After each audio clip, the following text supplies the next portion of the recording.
ꯊꯧꯔꯝ ꯁꯟꯗꯣꯛꯇꯨꯅ ꯇꯥꯍꯟꯖꯔꯤꯕ ꯑꯁꯤ ꯃꯦꯒꯥꯍꯔꯁ 91.2ꯗ ꯁꯟꯗꯣꯛꯆꯔꯤꯕ diamond radio channel ꯑꯁꯤꯒꯤ ꯑꯍꯥꯟꯕ ꯊꯧꯔꯝ ꯄꯔꯦꯡꯅꯤ꯫ ꯍꯧꯖꯤꯛ ꯊꯧꯔꯝꯒꯤ ꯃꯈꯥ ꯆꯠꯊꯖꯔꯛꯄꯗ ꯑꯃꯨꯛ ꯊꯝꯖꯔꯤ꯫ ꯂꯥꯏꯚ ꯇꯦꯂꯦꯟ ꯍꯟ ꯊꯧꯔꯝ ꯑꯁꯤꯒꯤꯗꯃꯛ ꯑꯩꯈꯣꯏꯒꯤ ꯁꯤꯖꯤꯟꯅꯖꯔꯤꯕ ꯁ꯭ꯇꯨꯗꯤꯑꯣꯒꯤ ꯅꯝꯕꯔ ꯑꯃꯨꯛꯇ ꯅꯤꯡꯁꯤꯡꯖꯒꯦ 7630944377 ꯑꯃꯨꯛꯀ ꯍꯟꯅ 7630944377 ꯍꯥꯏꯔꯤꯕ ꯅꯝꯕꯔ ꯑꯁꯤꯗ ꯀꯣꯜ ꯇꯧꯕꯤꯗꯨꯅ ꯏꯁꯥ ꯏꯁꯥꯒꯤ ꯍꯩꯖꯕ ꯇꯦꯂꯦꯟ ꯎꯠꯊꯣꯛꯄꯤꯅꯕ ꯅꯤꯡꯁꯤꯡꯖꯔꯤ꯫ ꯊꯧꯔꯝ ꯇꯥꯕꯤꯔꯤꯕꯁꯤꯡꯕꯨ ꯑꯃꯨꯛꯀ ꯍꯟꯅ ꯃꯣꯅꯤꯀꯥ ꯊꯣꯛꯆꯣꯝ ꯑꯃꯗꯤ ꯄꯨꯁꯄꯔꯥꯅꯤ ꯂꯥꯏꯁ꯭ꯔꯝ ꯑꯅꯤꯅ ꯈꯨꯔꯨꯝꯖꯔꯤ꯫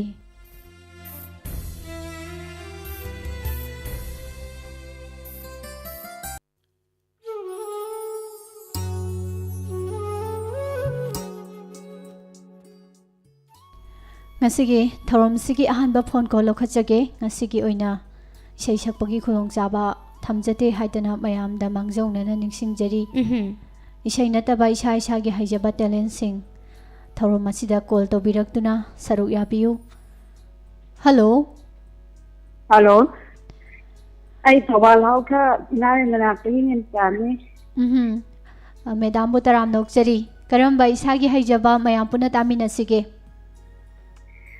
ꯑꯩ ꯉꯁꯤ ꯂꯥꯟꯊꯣꯛꯆꯒꯗꯧꯔꯤꯁꯤ ꯑꯩꯈꯣꯏꯒꯤ ꯏꯁꯩ ꯑꯣꯏꯅ ꯗꯥꯏꯂꯣꯛ ꯑꯣꯏꯅ ꯁꯨꯝ ꯇꯧꯕ ꯑꯃꯇꯪ ꯂꯥꯟꯊꯣꯛꯆꯒꯦ ꯇꯧꯕꯅꯤ꯫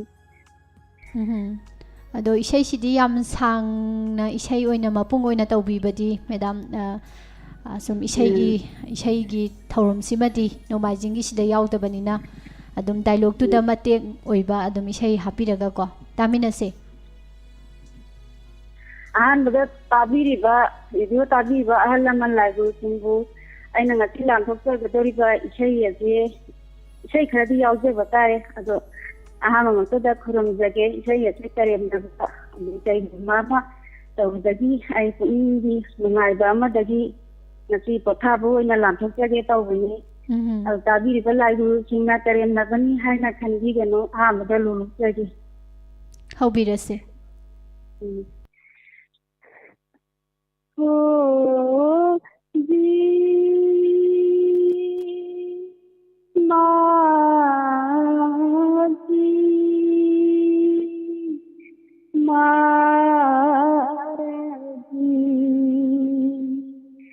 युगु खरा लांदियो होजी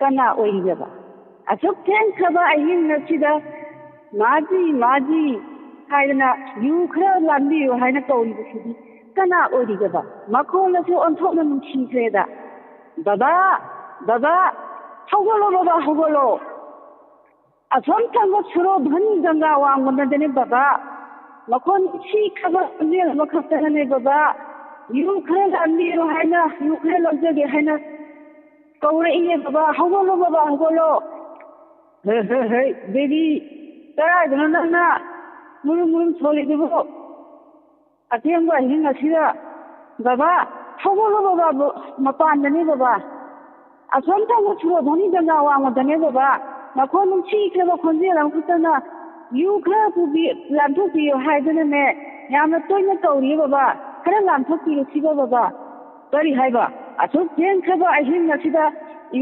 निंथम थागी अहिंग असिदा यु खरा लांबियो हायदना यामना तोयना कौरीबा मखोन नुंसीबादो इपा लांबा ngमोयको इपा लांबा ngमोय मतम फते बाबा करीगिनो बाबा हे हे मखोन नुंसीबा मसक फजबसे अफबा मी ओइरोय अथेंबा अहिंग असिदा बाबा मखोन असो नुंसीबसिबो अफबा मी ओइरंगनिये हे हे हे लम हेंगनु चलो चलो तुम चलो बाबा अगी थवाई हसांदिने माना अथुम अथुम महागी खंजेल सिनने तारगने अथुम सिंग हे बाबा हे हे हे अफबा ओइरोने यु लौबा यु थाबा लापो ओइरमोने गुली ललोनबा अदगी नंबर 4 ललोनबो ओइरंगनी चलो चलो तुमरो अफबा मी ओइरमोने हेंबा पामोइतिको बाबा अस अखोई बाबा जी चंगरेने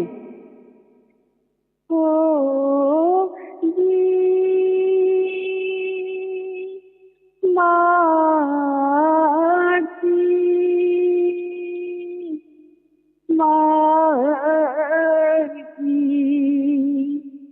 युवु खरा लौजकी खोजी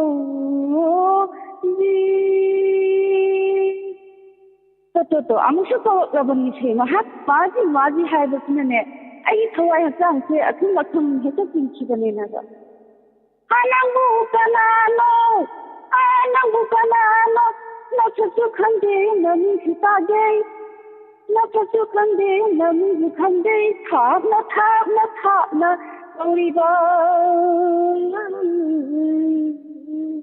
अहिलेलो मफम मधु मसदा आनंगु कनानो बाबा तुमसे खोजी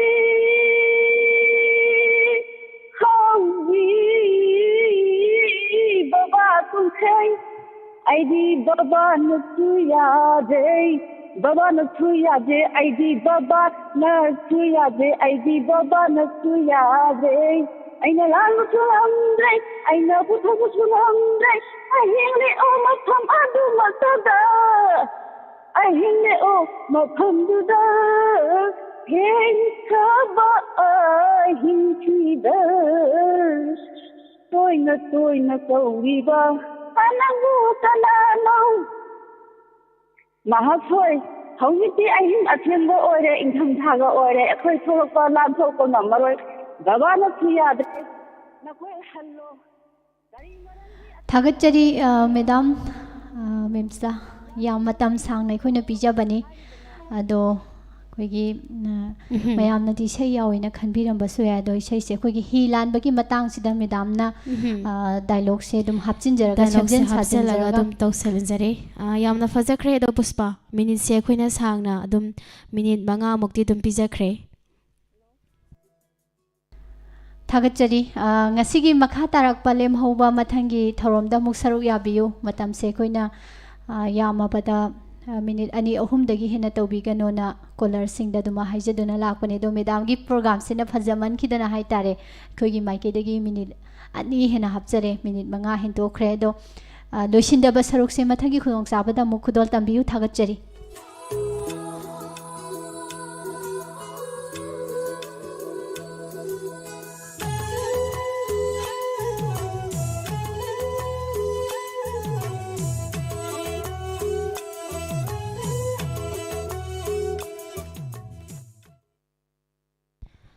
हेलो हेलो तराम नोक्सरी सागे मिंग लेफम हाइबियो सियाम मचादगी थका मैडम ngasi लाइव टेलेंगी थोरम असिदा इसागे हाइजबा करम टेलेन थोपिगनी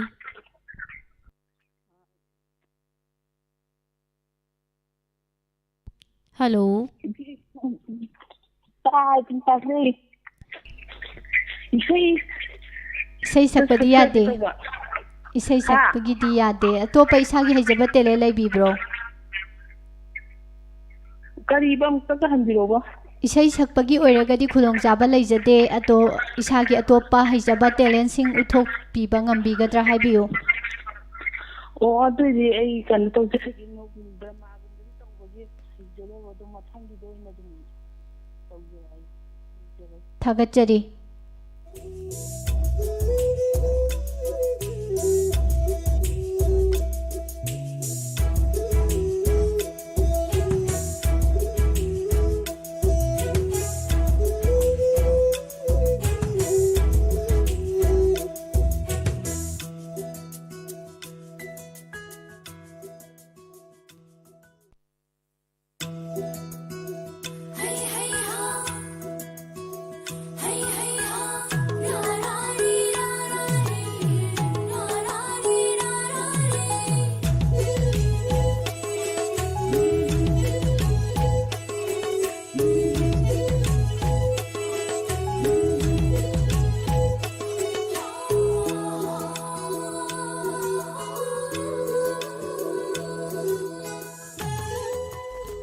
लाइव टैलेंट हन की थौरम असिदा सिजिनजरिबा अखोयगी mobile number 7630 944-377. Hello, Hello? Ming Leifam haibiyu. Phone tawjara'iba ai Thangmaiji Melaikadagi Alamon Pamonimeda. Isagi haijaba kari uthokpigadauri. Isagi haijabasi pau ama oina tamjarage phone phangdabagida Pau tamba dailo oina ni tawbiduise. ado sumaina tawbani da ngarangi tabininba live phone program sida isei khanbagi sum phone sum mesaba ala sum metpa sida ding di chatana hello haina haire ada hello haina hairpa sida aiju hello haina khumme ada hello haina khumbasida hello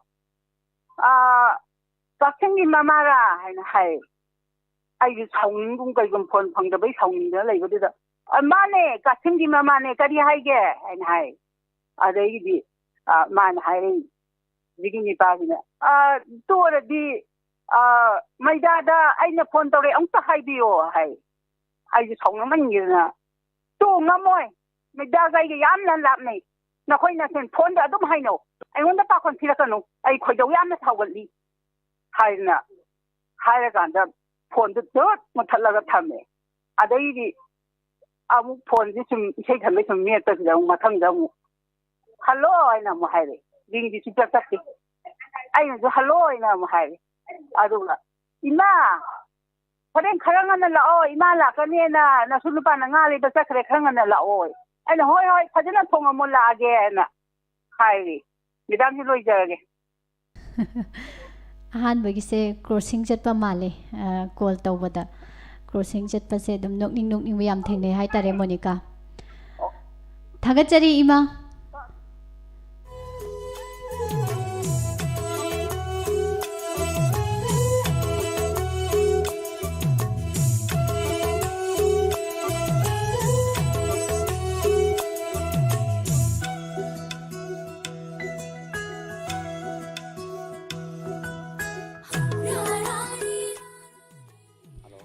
Hello. Hello, ma'am. Taram noksari sagi Ming Leifam haibiyo. Ma'am, I kaibangan ni thogam nang thabak ni bai. Isagi haijaba kari tere thokpigani tabangamba. Ma'am, ngasi se saireng wena pathok sage du garen loi selakan long da wena long wari matiang ta hakse. Adudi hobirasi tamenasi. Ma'am, ai ge saireng ning nungsi kisi ateta. Didai thijangna khungkrabasu nang ai gi wari di ningsing li ngasi su tenkari thamusina. Nang ai amatani kisi do. Nungsi kisi ateta kauba yadi sakam do. Kaugum deko nahaku ningsing dabara nahaki. Kaujau thina kauriko thamoi adu kanmali. Nungsi bidai ngai badi nungsi zaina phanglero. Ai tagidi sarukla nangi sarukti yaw kidabara nungsi kisi kibada. Nungsi kisi oi kibada nangi nungsi sayonda thamoi na bikhan ni kiba kari bidi hablagi. Nungsi khangdi thamoi duna Thengnaram dabna yana faramle nahaka. Khumlam daba paukhumdo. Khanglam loi maisak asi asu waba maisaksi. Thamoi sokna wariba thamoi kandi saganu. Phauram gani nahaktu karigiri phauram loi nunggi thamoi panchi gadali. Nungsi masak khangdi nungsi dikya nungsi thamoi tauna hapsigani. Hai ko halakho ko nungsi amitra saiguna maisa adu ko hal mirang ko nang aigi nungsi gadi thamoi ani kisi nungsi kisi aketa nungsi kisi aketa nem faidalo sanjare Thagachari yamna fajakre isana ibiba saireng lo.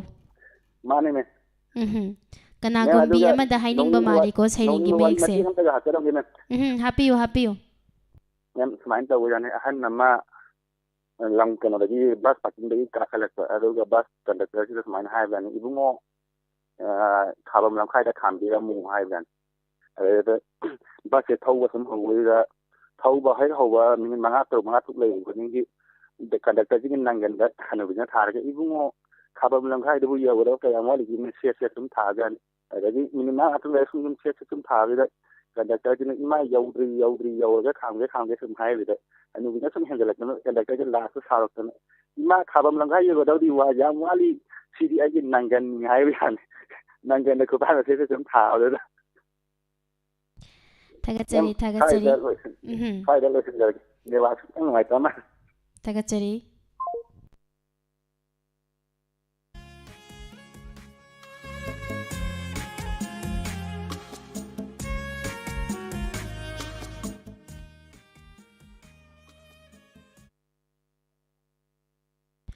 Hello.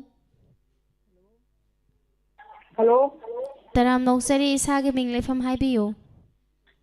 Thawani ngombam thalarake Permeshwari gawi madam masidi matam kirabagi tungda dailon khatam tawjarake madam.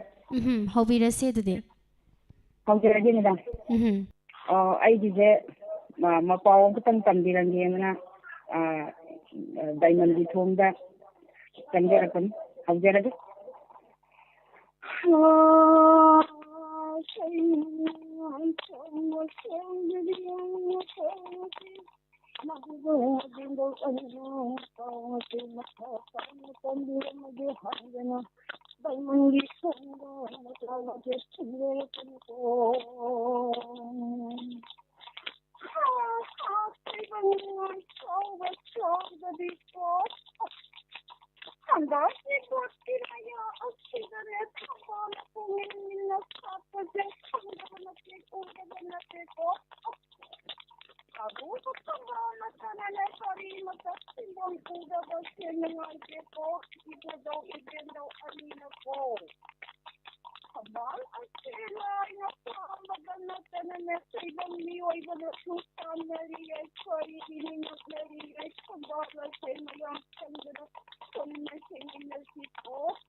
Thagachari Madam Permeshwari lai tongbagi matang ma yam male hai tare lai tongbase thagachari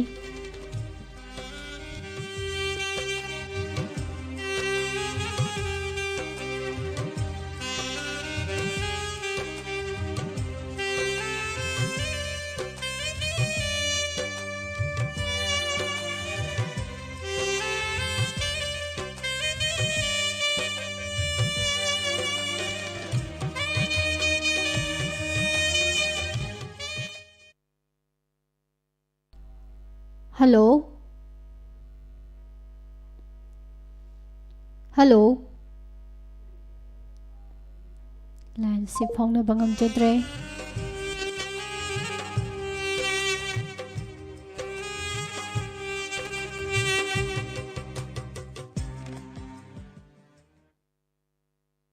Hello. Hello tabi bra.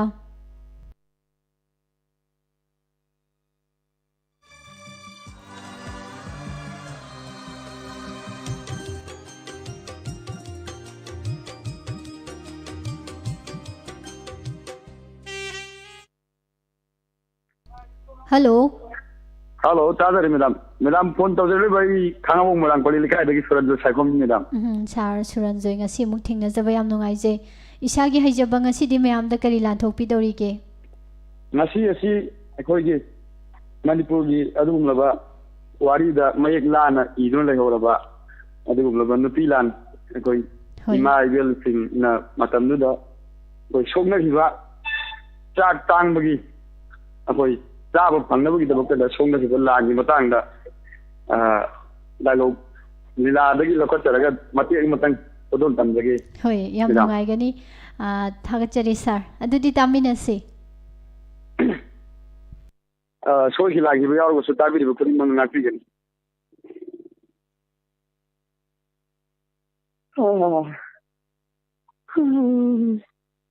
Can I matalite Verania? Hi, toy. Bobo, toy. Bobo, can you hide Bobo? Hi, Nakoibo Kada, the labor in hey. Bobo Kinasta. Nakoi bulak pa yada baro. Nakuon na tay. Nasakti sumu udene. Oh, Bobo! Naktere, Bobo! Bobo! Kaya lagi, Bobo? Hey, nang nasis kung tatrawadi ka dito. Pari tauragi ba? Namana ba singalari la chotam ba chan? Nang nalari la suda tawan yawde. Kaya lagi. Adu bura, Bobo! Nasi di cuti piye nasi se 12 December ne adu ki sumasakta 12 December se koi gi Manipur da koi tang magi thodokta Bible singa chomna ki balan adu ki da makta makoi mayam bu sarkarna nupi lan ni haibu na ngasi si thoram mama yam tauna bapam khuding ma da panthoi ba ko bu adu duna ne bu ngasi school cuti oi bagi ai school chata bane bu Buong na ito bubong di kan na. Kari ba? Nasiyasi. Yogi pangkalat pala ho kagi. December ki tarik taragin ko.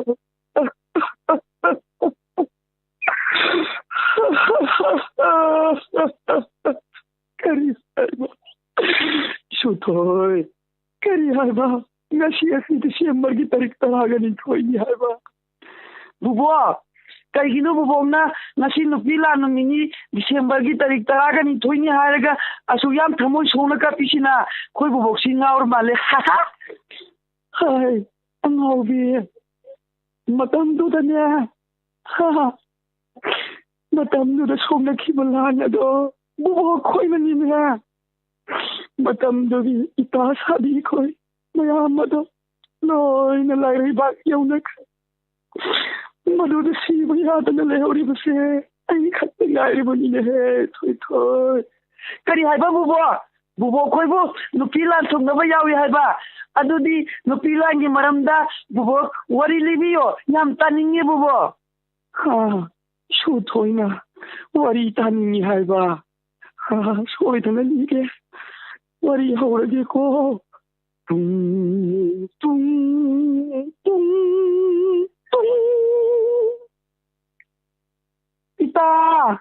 Ita sabi. Oh, tabri ita sabi. Nasi bo ita siang walu ra bro. Hema, ai gi di walu dri ita. Ita gi di wal biru ra bro. Ai gi di poching si so kitang yo wali adune wandri e. Hema, kaino bazar sundar mayam langal si bo kai do ga no. Hema, kaino kai do lagi. Mayam kai do lagi. Oh, adu bro ita sabi ya. Nasi se sarkargi ne maikaidagi ne akoigi chanabnaba siengje kaidauba loina thokhreba aduna akoi nasibi mayam wanaraba prajasing imaibil icha inausing gidamakda akoi khannuna mayam ngasidi chak dangbagi ihause hogache aduna mayam haunari bani mayam sarugi ase osi ngasi nupi mayam ai sangai la koi to hai dan sahib karigino khangna khangchina dana sum lairi basibo akoi mayam na chana da basi jakti ꯅꯈꯣꯏꯅ ꯃꯄꯥꯟ ꯂꯝꯗ ꯂꯣꯏꯅ ꯊꯥꯗꯣꯛꯈ꯭ꯔꯒ ꯁꯤꯗ ꯂꯩꯍꯧꯕ ꯈꯔꯁꯤꯅ ꯃꯃꯜ ꯇꯥꯡꯅ ꯌꯣꯟꯅꯤ ꯍꯥꯏꯔꯤꯁꯤꯕꯨ ꯌꯣꯜꯂꯤꯕꯁꯤꯕꯨ ꯀꯔꯤꯒꯤꯅꯣ ꯁꯥꯍꯦꯕ? ꯑꯣꯁꯤ ꯑꯩꯗꯤ ꯀꯣꯔꯤꯁꯨ ꯈꯪꯗ꯭ꯔꯤ. ꯑꯣꯁꯤ ꯅꯈꯣꯏꯒꯤ Maharaja, I send a telegram to your king. ꯁꯥꯍꯦꯕ ꯅꯔꯣꯟ ꯈꯪꯗꯦ ꯏꯪꯂꯤꯁꯇꯒ ꯉꯥꯡꯉꯛꯀꯅꯨ. ꯑꯣꯁꯤ ꯑꯩ ꯅꯈꯣꯏꯒꯤ ꯃꯍꯥꯔꯥꯖꯗ ꯇꯦꯂꯤꯒ꯭ꯔꯥꯝ ꯑꯃ ꯊꯥꯔꯕ ꯃꯇꯨꯡꯗ ꯅꯈꯣꯏꯒꯤ ꯋꯥ ꯇꯥꯏ. ꯑꯗꯨ ꯅꯠꯇꯕꯗꯤ ꯑꯩꯁꯨ ꯈꯪꯗꯦ. ꯃꯩꯇꯩ ꯅꯨꯄꯤ ꯊꯧꯅꯥ ꯌꯥꯝ ꯐꯩ. ꯑꯆꯦ ꯊꯥꯒꯠꯆꯔꯤ ꯃꯦꯗꯥꯝ. ꯌꯥꯝꯅ ꯇꯦꯂꯦꯟ ꯂꯩꯈ꯭ꯔꯦ ꯁꯥꯔ ꯁꯟꯖꯣꯏ. ꯊꯥꯒꯠꯆꯔꯤ ꯍꯟꯅ ꯉꯁꯤꯒꯤ ꯑꯗꯨꯝ ꯄꯥꯂꯟ ꯇꯧꯗꯨꯅ ꯂꯩꯔꯕ ꯗꯤꯁꯦꯝꯕꯔꯒꯤ ꯇꯥꯔꯤꯛ 12 ꯅꯨꯄꯤ ꯂꯥꯟ ꯅꯨꯃꯤꯠꯅ ꯐꯥꯎꯗꯅ ꯃꯥꯂꯦꯝꯁꯤꯗ ꯃꯅꯤꯄꯨꯔ ꯅꯨꯄꯤꯁꯤꯡꯒꯤ ꯍꯥꯏꯇꯥꯔꯦ ꯉꯁꯤꯐꯥꯎꯗ ꯃꯌꯥꯝꯅ ꯑꯗꯨꯝ ꯈꯪꯅꯗꯅ ꯂꯩꯈ꯭ꯔꯕ ꯁꯤꯒꯤ ꯃꯇꯥꯡꯗ ꯌꯥꯝ ꯃꯥꯜꯂꯦ ꯁꯥꯔꯒꯤ ꯁꯥꯍꯦꯕ ꯀꯥꯏꯅ ꯆꯤꯡꯗꯗꯅ ꯀꯧꯕ ꯈꯨꯀꯧꯗꯣ. ꯍꯥꯏꯗꯤ ꯁꯨꯝ ꯚꯣꯏꯁꯁꯦ ꯅꯨꯄꯥ ꯑꯃꯅ ꯉꯥꯡꯊꯣꯔꯛꯄ ꯌꯥꯝ ꯃꯥꯟꯗꯦ ꯍꯥꯏꯖꯔꯤꯕ. ꯊꯥꯒꯠꯆꯔꯤ ꯍꯟꯅ ꯉꯁꯤꯒꯤ ꯍꯧꯈ꯭ꯔꯕ.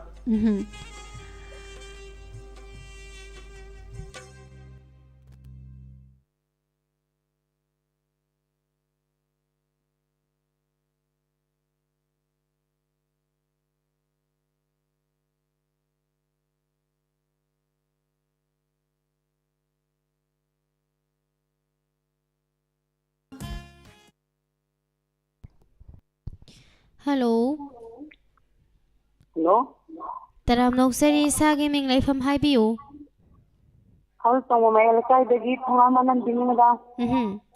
Ishagi Hajabakaram Batelan Topigani. I come tap giving out the dialogue material and say material the son of the pocket Hamida. Did you hope it is Daminasi? Kanadi in a king and a pan a tariba.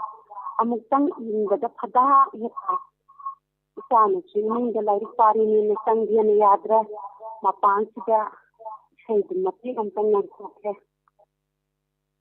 You Radha Samse Hajadara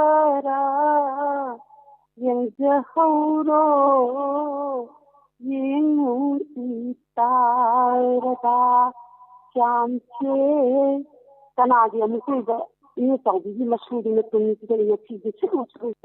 I'm Mahani. Shangi Poka.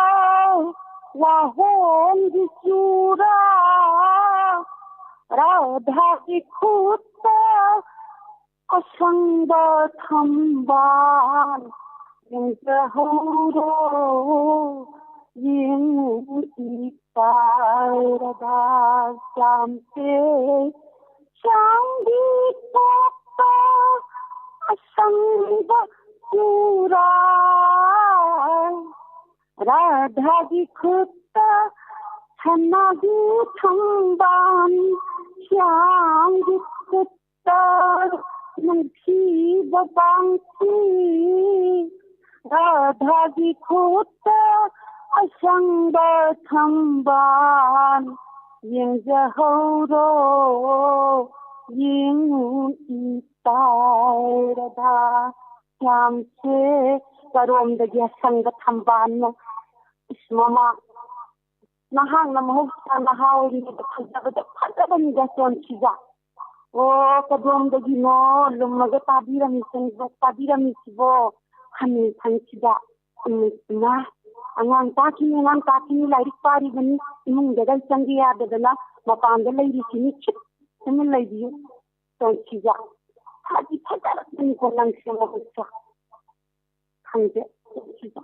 Victoria Matoki and Chiza. Gas and Chiza, I couldn't over the bit of Matam Sigara, the Marak Chiza, Chiza. And Madame Chiza. Yam Hazana Tavira Kretagachari Medam Yam Nuaze Sagas in the Matam Kaitopi Dana Dialogue Mate Amakak Mayam the Kudol Tambiramba.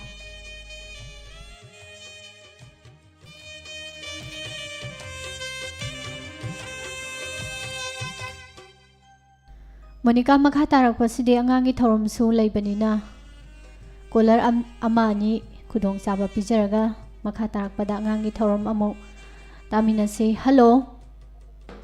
Hello. Ming leifam haibiu. Madam, I have my aunt Hagen Yang did the assignment. Taram noksari isagi haijaba kari uthopi gadori. Madam, what she say, I could 3 December, Nipilan, Mina. I saying a matang could not jagana. Hoi, taminasi doti punna. Hobiro. I have to say in the mumming 3 December. Malim Sida Numitana Lady Makai, yet to the Lesoragani, Itihaski Lamaida. Tuari Uiduna, Idamdam Machigi, Tuari Uiduna, Idamdam Machigi. 3 December, 3 December. Lising a Matamapan Sup Namari, Sat Saib Kijum, Watuka the Maitaka.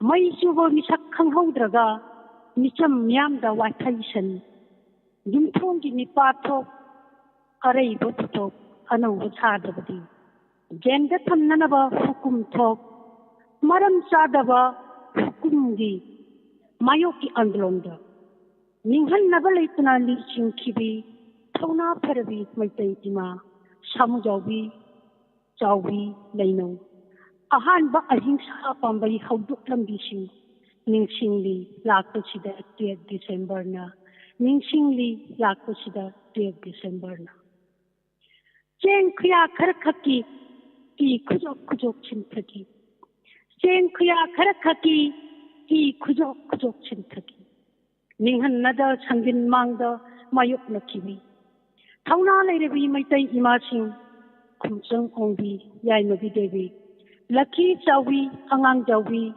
Akang Kanbi, Tolhaibi Pisak, Tambal Anu, Amubi, Ibin Pisak Tokno, Karam Naka, Wangangani, Nasiki Miron Aikoina, Nasiki Miron Aikoina, Ningsingli, Lakachida, 3 December na, Ningsingli, Lakachida, 3 December na. Ikeng na Waijai, Hanbalay Tatenaki, Ikeng na Waijai, Hanbalay Tatenaki, Lauduna Kondel Amatoina. William the Ten Tado Payaroi, Pon the Potak Payaroi. William the Ten Tado Payaroi, Pon the Potak Payaroi. Contana Tiani Lee, Tona Lady Mate Imachi. Contana Tiani Lee, Tona Lady Mate Imachi. So we don't be Masa Kambi, Ibemal Tongo Kabokle Atobi. Kangum the Yetuna Lady. Ngasigi miron kamoi lakanuda, ngasigi miron kamari lakanuda. Ningsingli lakasida 3 December na, ningsingli ngasisu lakasida 3 December na. Diamond Radio batawi di papinamupo amakahana asin sana kulunjari. Thagachari madam, yam phajakre sayengse mitmangda matamduda thokkiba thodok to tholakpadawna sum uzai haitare. Madam gi sayring se tajaraga hana thagachari yam nungaijai thorom asida saru yabirakpa.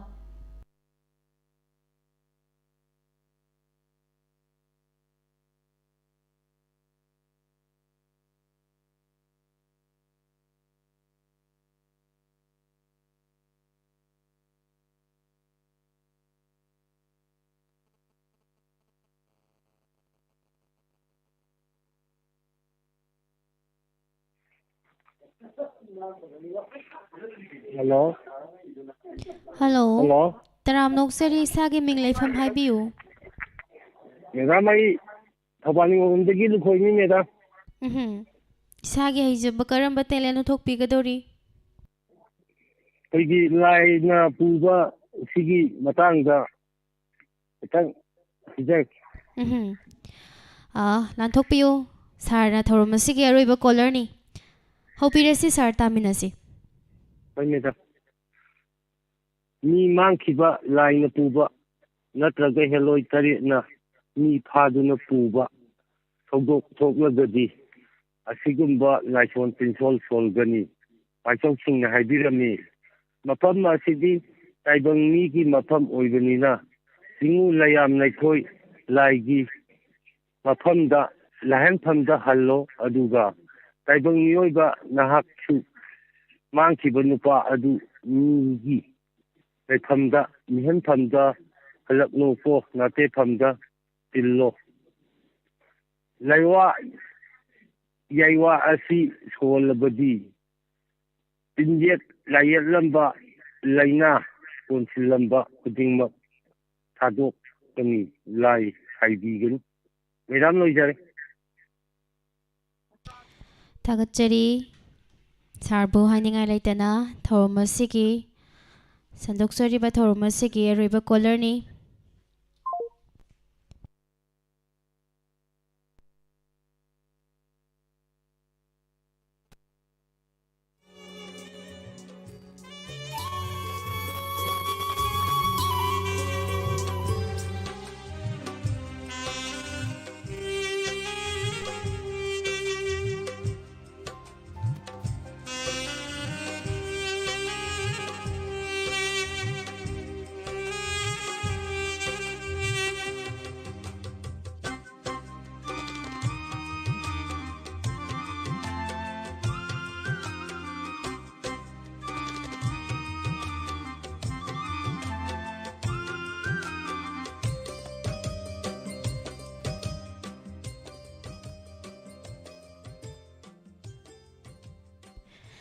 ꯊꯧꯔꯝꯒꯤ ꯃꯈꯥ ꯆꯠꯊꯖꯔꯛꯄꯗ ꯍꯧꯖꯤꯛ ꯑꯃꯨꯛ ꯊꯝꯖꯔꯤ ꯑꯉꯥꯡꯒꯤ ꯊꯧꯔꯝ ꯑꯁꯤꯒꯤꯗꯃꯛ ꯑꯩꯈꯣꯏꯒꯤ ꯁꯤꯖꯤꯟꯅꯖꯔꯤꯕ ꯁ꯭ꯇꯨꯗꯤꯑꯣꯒꯤ number 7630944377 ꯑꯃꯨꯛꯀ ꯍꯟꯅ 7630944377 ꯍꯥꯏꯔꯤꯕ ꯅꯝꯕꯔ ꯑꯁꯤꯗ ꯀꯣꯜ ꯇꯧꯕꯤꯔꯛꯇꯨꯅ ꯑꯗꯣꯝꯒꯤ ꯏꯆꯥ ꯏꯁꯨꯁꯤꯡꯕꯨ ꯊꯧꯔꯝ ꯑꯁꯤꯗ ꯁꯔꯨꯛ ꯌꯥꯍꯟꯕꯤꯅꯕ ꯅꯤꯡꯁꯤꯡꯖꯔꯤ ꯁꯟꯗꯣꯛꯆꯔꯤꯕ ꯊꯧꯔꯝ ꯑꯁꯤꯒꯤ ꯑꯍꯥꯟꯕ ꯀꯣꯂꯔ ꯂꯧꯈꯠꯆꯒꯦ ꯍꯜꯂꯣ ꯀꯔꯤ ꯃꯤꯡ ꯀꯧꯒꯦ ꯃꯦꯗꯥꯝ ꯑꯩ ꯂꯥꯡꯃꯩꯗꯣꯡ ꯃꯃꯥꯡ ꯂꯩꯀꯥꯏꯗ ꯌꯨꯝꯅꯥꯝ ꯒꯅꯤꯌꯥ ꯒꯥꯅꯤꯌꯥ ꯉꯁꯤꯗꯤ ꯀꯔꯤ ꯇꯧꯒꯅꯤ ꯃꯦꯗꯥꯝ ꯑꯩ ꯏꯁꯩ ꯁꯛꯆꯒꯦ ꯑꯗꯨꯗꯤ ꯍꯧꯔꯁꯤ ꯅꯨꯡꯁꯤꯔꯕ ꯑꯩꯒꯤ ꯊꯋꯥꯏ ꯃꯉꯥꯜ ꯀꯩꯗꯧꯉꯩ ꯀꯥꯏꯅꯅꯤ ꯅꯪꯒ ꯅꯨꯡꯁꯤꯔꯕ ꯑꯩꯒꯤ ꯊꯋꯥꯏ ꯃꯉꯥꯜ ꯀꯩꯗꯧꯉꯩ ꯀꯥꯏꯅꯅꯤ ꯅꯪꯒ ꯋꯥꯔꯦ ꯋꯥꯃꯤꯟꯅꯩ ꯅꯨꯡꯉꯥꯏꯔꯦ ꯅꯨꯡꯉꯥꯏꯃꯤꯟꯅꯩ ꯋꯥꯔꯦ ꯋꯥꯃꯤꯟꯅꯩ ꯅꯨꯡꯉꯥꯏꯔꯦ ꯅꯨꯡꯉꯥꯏꯃꯤꯟꯅꯩ ꯑꯁꯨꯛ ꯀꯨꯏꯅ ꯇꯤꯟꯅꯔꯛꯄ ꯅꯪꯒ ꯅꯨꯡꯁꯤꯔꯕ ꯑꯩꯒꯤ ꯊꯋꯥꯏ ꯃꯉꯥꯜ ꯀꯩꯗꯧꯉꯩ ꯀꯥꯏꯅꯅꯤ ꯅꯪꯒ ꯅꯍꯥꯛꯀꯤ ꯄꯦꯟꯗꯕꯁꯨ ꯑꯩꯉꯣꯟꯗ ꯇꯥꯛꯊꯣꯛꯇꯦ ꯑꯩꯍꯥꯛꯀꯤ ꯑꯋꯥꯕꯁꯨ ꯅꯪꯉꯣꯟꯗ ꯈꯪꯍꯟꯗꯦ ꯅꯍꯥꯛꯀꯤ ꯄꯦꯟꯗꯕꯁꯨ ꯅꯪꯉꯣꯟꯗ ꯈꯪꯍꯟꯗꯦ ꯑꯩꯍꯥꯛꯀꯤ ꯑꯋꯥꯕꯁꯨ ꯅꯪꯉꯣꯟꯗ ꯈꯪꯍꯟꯗꯦ ꯋꯥꯔꯦ ꯋꯥꯃꯤꯟꯅꯩ ꯅꯨꯡꯉꯥꯏꯔꯦ ꯅꯨꯡꯉꯥꯏꯃꯤꯟꯅꯩ ꯋꯥꯔꯦ ꯋꯥꯃꯤꯟꯅꯩ ꯅꯨꯡꯉꯥꯏꯔꯦ ꯅꯨꯡꯉꯥꯏꯃꯤꯟꯅꯩ ꯑꯁꯨꯛ ꯀꯨꯏꯅ ꯇꯤꯟꯅꯔꯛꯄ ꯅꯪꯒ ꯅꯨꯡꯁꯤꯔꯕ ꯑꯩꯒꯤ ꯊꯋꯥꯏ ꯃꯉꯥꯜ ꯀꯩꯗꯧꯉꯩ ꯀꯥꯏꯅꯅꯤ ꯅꯪꯒ ꯍꯦ ꯊꯋꯥꯏ ꯅꯨꯡꯁꯤꯔꯕ ꯊꯋꯥꯏ ꯅꯪꯅ ꯍꯛꯆꯥꯡ ꯄꯣꯂꯥꯡ ꯑꯩꯕꯨ ꯊꯥꯗꯣꯛꯇꯨꯅ ꯆꯠꯈꯤꯅꯨ ꯍꯦ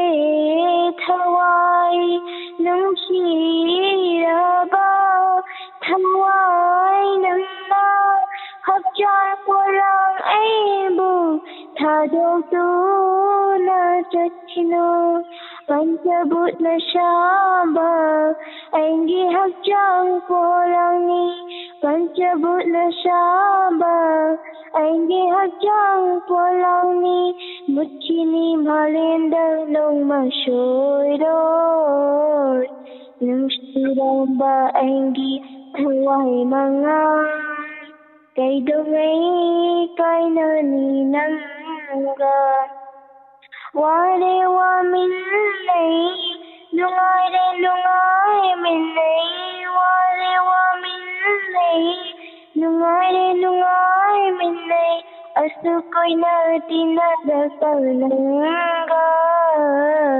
नुंशिरंबा आएंगी थवाई मंगा कैदोंगई काइननी नंगा नुंशिरंबा आएंगी थवाई मंगा कैदोंगई काइननी नंगा मेरा स्लो जाएगी यामना हैख्रे गानिया करी मथेन चाख्रगे ngasi sibo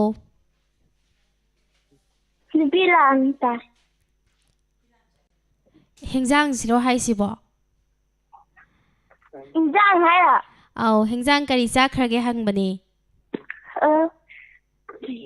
kan soy ne thongi da thagachari yamna हैख्रे sai mathang jasu sarugya biu mathangi collar da khudong chaba pijage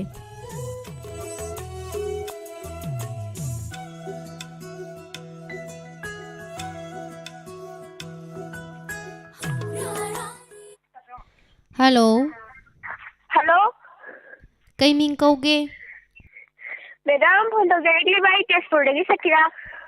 Sakira kari tawdoi na hujik sibo. Isay am sakta ge miss. Adudi hawro taminarasi. Hi. Noyam daniya chasing sangu loyag nasana aye piri khongjang daga yaurag Macam sana lilag Puktaga nalaga Makong padna norag Niraga cha Raga kadai ragi ILP Kadai ragi kalay pa Kwak tansi Sayang kasi panhansi Niyama cha loy batok si Niraga cha balip na si Kwak tansi Sayang kasi panhansi Niyama cha loy batok si Niraga cha balip na si Lojari me Onthok na हैख्रे chahi kya surbage Sakira sibo Chahi 13 chahi 13 sure bako Kari mathen chakrage ngasi se Iromoy chai ma'am Yamna हैख्रे isai hayeng chawragadi kari oidoino kari oige na khanba lege doctor oine ba oibesu oisanu like sukana pau thagachari mathangi collar da khudong chaba pijage Miss ino pian ta pahan jake Hala Kay ming kauge Laisembi Laisembi chahi kya surage Chahi mari sure haji kai dawdoino Rhymes thi doine ba adudi haurase taminarasi hauro o banangi rhyme do Hoy hauro Thamban ko bilai nung chi angangai na di pamjay do he podi ngang ising yari hatpana ano ba thamban angang ba thamban pom sana big thamba ai di lo no pamjay do Thank you Madam Yam haikre Thagachari Thamo mathang da su muk sarug yaru mathangi collar da khudong chaba pijage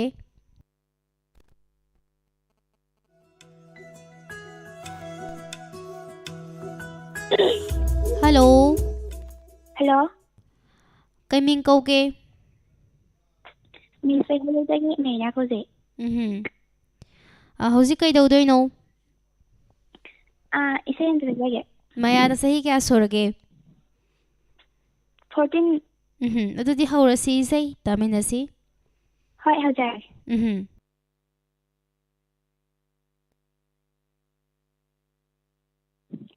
ꯑꯩꯒꯤ ꯂꯥꯏꯗ ꯂꯩꯀꯣꯟꯒꯤ ꯏꯆꯜ ꯅꯨꯡꯁꯤꯕꯀꯣ ꯅꯨꯡꯁꯤ ꯊꯣꯏꯔꯕꯤ ꯅꯪꯁꯦ ꯑꯩꯒꯤ ꯂꯥꯏꯗ ꯂꯩꯀꯣꯟꯒꯤ ꯏꯆꯜ ꯅꯨꯡꯁꯤꯗꯀꯣ ꯅꯨꯡꯁꯤ ꯊꯣꯏꯔꯕꯤ ꯅꯪꯁꯦ ꯅꯨꯡꯁꯤꯖꯩꯗꯀꯣ ꯅꯪꯁꯦ ꯄꯨꯝꯅꯃꯛꯇꯒꯤ ꯅꯨꯡꯁꯤꯖꯩꯗꯀꯣ ꯅꯪꯁꯦ ꯄꯨꯝꯅꯃꯛꯇꯒꯤ ꯊꯋꯥꯏꯅꯤꯅꯦ ꯅꯪꯁꯦ ꯑꯩꯒꯤ ꯊꯋꯥꯏꯅꯤ ꯊꯋꯥꯏ ho ho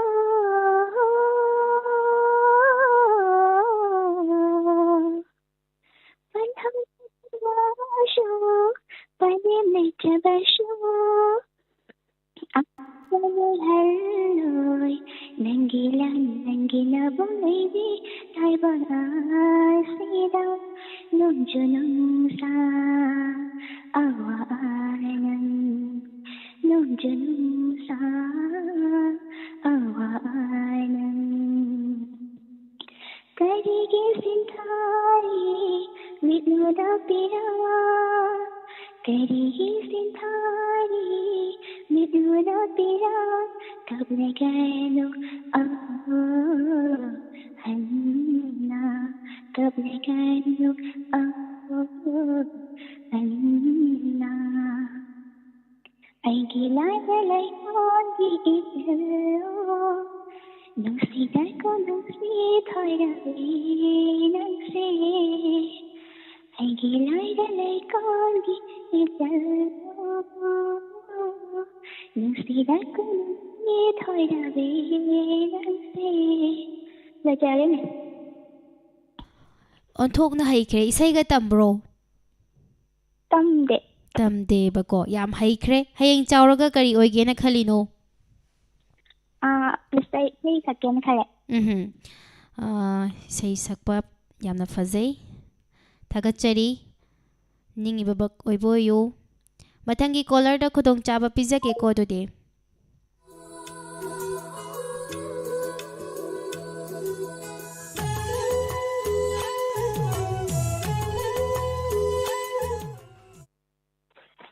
Hello. Hello Taram Noksari Ming Leifam Hana Hairo Ming Leifam Hana Kange Madam ay lang may dong mamang lekay dagi yung namlis na Ngasigi ang angi thorom asida isagi haijaba karamba karino tawdoribase Isay sakkadoineba Kari isay sakkadoino Sa candy tawdo Adudi haurasiko Sa candy Nangi sumala sa tamna Kulang hale Nang takhale pungning aigi Sa candy Nangi sumala sa tamna Kulang hale Nang takhale pungning aigi Ay di ngaure pungaure Ay di ngaure pungaure Ay di ngaure pungaure Ay di ngaure pungaure Mayara mayara Sagun pubi mayara Mayara mayara Sagun pubi mayara Sa candy Nangi sumala sa tamna Khoya halle Langta khalle punging aigi Rasileti nangi Mino latang Choy jai na nata halle Mura samlana Rasileti nangi Mino latang Choy jai na nata halle Mura samlana Chinbanda Angang bagula machuni Nisnada Amu bakajani Angang bag ꯆꯟꯗꯟꯅ ꯉꯥꯎꯍꯜꯂꯦ ꯑꯩꯕꯨ ꯑꯉꯧꯕ ꯆꯟꯗꯟꯅ ꯉꯥꯎꯍꯜꯂꯦ ꯑꯩꯕꯨ ꯑꯩꯗꯤ ꯉꯥꯎꯔꯦ ꯄꯨꯡꯉꯥꯎ ꯉꯥꯎꯔꯦ ꯑꯩꯗꯤ ꯉꯥꯎꯔꯦ ꯄꯨꯡꯉꯥꯎ ꯉꯥꯎꯔꯦ ꯑꯩꯗꯤ ꯉꯥꯎꯔꯦ ꯄꯨꯡꯉꯥꯎ ꯉꯥꯎꯔꯦ ꯑꯩꯗꯤ ꯉꯥꯎꯔꯦ ꯄꯨꯡꯉꯥꯎ ꯉꯥꯎꯔꯦ 마야라 마야라 썩은 부비 마야라 마야라 마야라 썩은 부비 마야라 따탈라비 낭비 니노라타 야우리의 농시기 아라타자마 따탈라비 낭비 니노라타 야우리의 농시기 아타자마 빵탁하래 아이기 학장 까야 뿜바 옌바기 뗀바 수나이더레 아이디 ꯉꯥꯎꯔꯦ ꯄꯨꯡꯉꯥꯎ ꯉꯥꯎꯔꯦ 아이디 ꯉꯥꯎꯔꯦ ꯄꯨꯡꯉꯥꯎ ꯉꯥꯎꯔꯦ 아이디 ꯉꯥꯎꯔꯦ ꯄꯨꯡꯉꯥꯎ ꯉꯥꯎꯔꯦ 아이디 ꯉꯥꯎꯔꯦ ꯄꯨꯡꯉꯥꯎ ꯉꯥꯎꯔꯦ 마야라 마야라 썩은 부비 마야라 마야라 마야라 썩은 부비 마야라 서캔비 낭기 숙라 썩담나 쾌랑할래 락딱할래 뽕닝 아이디 ꯉꯥꯎꯔꯦ ꯄꯨꯡꯉꯥꯎ ꯉꯥꯎꯔꯦ 아이디 ꯉꯥꯎꯔꯦ ꯄꯨꯡꯉꯥꯎ ꯉꯥꯎꯔꯦ 아이디 ꯉꯥꯎꯔꯦ ꯄꯨꯡꯉꯥꯎ ꯉꯥꯎꯔꯦ 아이디 ꯉꯥꯎꯔꯦ ꯄꯨꯡꯉꯥꯎ ꯉꯥꯎꯔꯦ 마야라 마야라 마야라 마야라 마야라 마야라 썩은 부비 마야라 라라라라라라 라라라라라라 라라라라라라 라라라라라라 매담이 잘라준다게 Yam haikre mingdo kari haiba 레스나 leisna yam fazana sakre isai koma selim kolonga amta watana yam fazana sakre yamna haikre mathang da susidagi hena fazaba thorum sida sarug abirau thagachari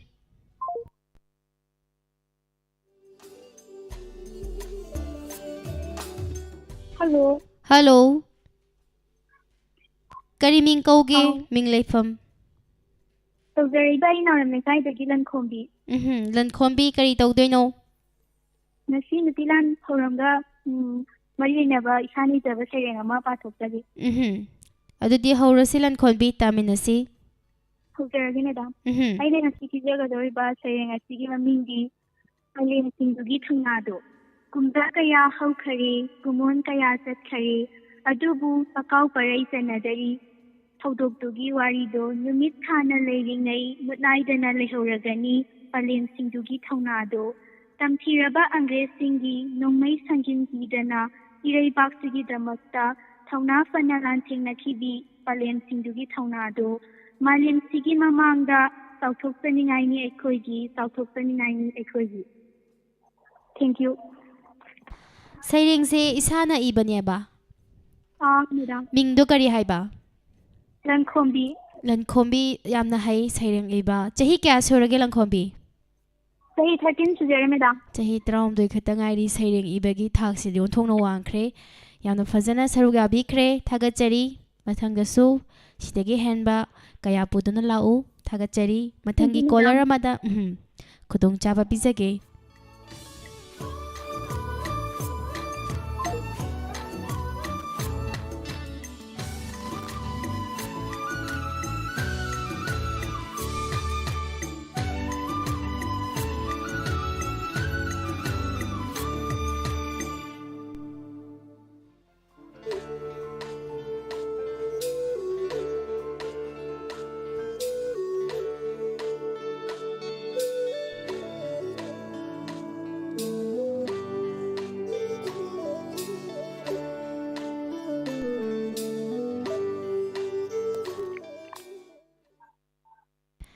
hello Hello kari ming kauge ming leifam hana hairo 이랑 시파이데기 말량강비 malem ganbi nang kari tawdoino dialogue ꯃꯇꯦꯛ ꯑꯃꯇꯪ ꯇꯧꯖꯒꯦ. Dialogue ꯇꯧꯗꯣꯏꯅꯦꯕ. ꯃꯥꯂꯦꯝꯉꯥꯟꯕꯤꯅ ꯁꯟꯗꯣꯛꯆꯔꯤꯕ ꯑꯉꯥꯡꯒꯤ ꯊꯧꯔꯝ ꯑꯁꯤꯒꯤ ꯑꯔꯣꯏꯕ ꯀꯣꯂꯔꯅꯤ. ꯑꯗꯣ colour ꯑꯔꯣꯏꯕꯅ dialogue ꯇꯧꯒꯅꯤ ꯍꯥꯏꯅ ꯇꯥꯛꯄꯤꯕ ꯌꯥꯝ ꯅꯨꯡꯉꯥꯏꯖꯩ. ꯍꯧꯔꯁꯤꯔ ꯑꯗꯨꯗꯤ? ꯍꯧꯔꯒꯦ. ꯍꯧꯕꯤꯔꯣ. ꯃꯅꯝꯁꯤꯗꯤ ꯇꯥꯃꯣ ꯑꯩꯉꯣꯟꯗꯒꯤꯅꯦ. ꯃꯣꯏꯅꯝꯁꯤꯕꯣ. ꯃꯤꯁ ꯃꯆꯥꯁꯤꯗ ꯂꯣꯏꯁꯤꯟꯖꯔꯒꯦ. ꯌꯥꯝ ꯇꯦꯟꯃꯜꯂꯤꯀꯣ. ꯃꯊꯪꯗꯗꯤ ꯑꯁꯥꯡꯕ ꯇꯧꯖꯒꯦ. ꯊꯥꯒꯠꯆꯔꯤ.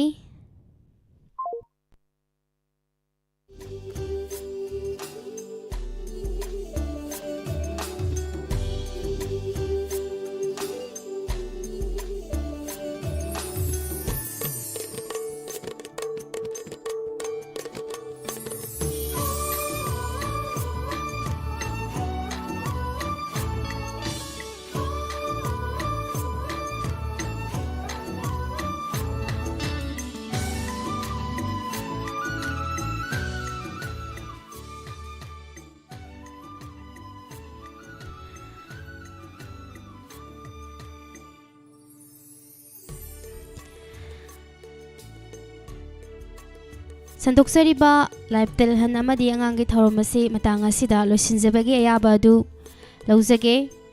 ꯊꯧꯔꯝ ꯑꯁꯤꯗ ꯑꯗꯣꯝꯒꯤ ꯆꯤꯜꯂꯕ ꯃꯇꯝ ꯀꯌꯥꯕꯨ ꯀꯥꯏꯊꯣꯛꯄꯤꯗꯨꯅ ꯊꯧꯔꯝ ꯑꯁꯤꯗ ꯁꯔꯨꯛ ꯌꯥꯕꯤꯔꯛꯈꯤꯕ ꯑꯃꯗꯤ ꯔꯦꯗꯤꯑꯣꯗ ꯇꯥꯕꯤꯔꯤꯕ, ꯈꯨꯠꯁꯦꯝꯗ ꯇꯥꯕꯤꯔꯤꯕ, ꯌꯨꯇ꯭ꯌꯨꯕꯇ ꯇꯥꯕꯤꯔꯤꯕ ꯄꯨꯝꯅꯃꯛꯄꯨ ꯍꯥꯏꯅꯤꯡꯉꯥꯏ ꯂꯩꯇꯅ ꯊꯥꯒꯠꯆꯕ ꯐꯣꯡꯗꯣꯛꯆꯔꯤ. ꯑꯌꯨꯛ ꯄꯨꯡ 4 ꯇꯥꯕꯗꯒꯤ ꯂꯦꯞꯇꯅ ꯁꯟꯗꯣꯛꯆꯔꯛꯂꯤꯕ ꯊꯧꯔꯝ ꯄꯔꯦꯡ ꯃꯇꯥꯡ ꯑꯁꯤꯗ ꯂꯣꯏꯁꯤꯟꯖꯕꯒꯤ ꯑꯌꯥꯕ ꯑꯗꯨ ꯂꯧꯖꯒꯦ. ꯍꯣꯔꯦꯟ ꯅꯨꯃꯤꯗꯥꯡ ꯋꯥꯏꯔꯝ ꯄꯨꯡ 5 ꯇꯥꯕ ꯃꯇꯝꯗ ꯇꯣꯉꯥꯟꯕ ꯃꯈꯜ ꯃꯊꯦꯜ ꯀꯌꯥꯒꯤ ꯊꯧꯔꯝ ꯑꯃꯨꯛ ꯄꯨꯗꯨꯅ ꯂꯥꯛꯆꯒꯦ. ꯍꯧꯖꯤꯛꯀꯤ ꯑꯣꯏꯅꯗꯤ 91.2 ꯗꯥꯏꯃꯟ ꯔꯦꯗꯤꯑꯣ ꯆꯦꯅꯦꯜ ꯑꯁꯤꯕꯨ ꯇꯥꯕꯤꯔꯤꯕꯁꯤꯡꯕꯨ ꯑꯃꯨꯛꯀ ꯍꯟꯅ ꯃꯣꯅꯤꯀꯥ ꯊꯣꯛꯆꯣꯝꯅ ꯈꯨꯔꯨꯝꯖꯔꯤ.